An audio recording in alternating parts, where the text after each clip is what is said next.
ഇപ്പം ഏകദേശം ടീച്ചർ 2 പതിറ്റാണ്ടാവും പോകുന്നു. ഡാൻസ് ക്ലാസ് കുട്ടികളെ പഠിപ്പിക്കാൻ തുടങ്ങിയിട്ട്. പ്രിയ മനോജ് എന്ന ടീച്ചർ എന്താണ്? പ്രിയ മനോജ് എന്ന ടീച്ചറെ ആയിരിക്കും എല്ലാവർക്കും പരിചിതം. അതാണ് സത്യം. പ്രവാസ ലോകം. പക്ഷേ അതിൽ നിന്നും കിട്ടിയിട്ടുള്ള ഏറ്റവും വലിയ സമ്പാദ്യം എന്താണെന്നറിയോ? ഈ ധാരാളം സ്നേഹിക്കുന്ന കുട്ടികൾ.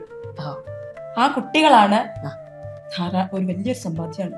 ഇന്നും ടീച്ചർ അമ്മ എന്ന് വിളിക്കുന്ന എൻ്റെ ഒരു 10-20 വർഷം മുന്നേ എൻ്റെ അടുത്ത് പഠിച്ച കുട്ടികളാണ്. അപ്പൊ ആ കുട്ടികൾ ഇന്ന് എന്നെ വിളിക്കുന്നത് ടീച്ചർ അമ്മ എന്നാണ്. അപ്പൊ ഞാനും അപ്പോഴും ആലോചിക്കുന്നു, ആ ഒരു ഇതിലേക്ക് നമ്മൾ മാറി.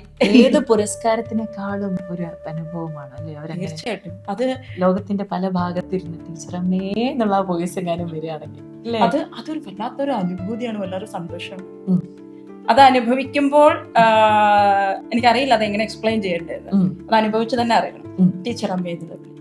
പക്ഷേ അധ്യാപിക എന്ന നിലയിൽ ധാരാളം വെല്ലുവിളികൾ നേരിടേണ്ടി വരുന്നു.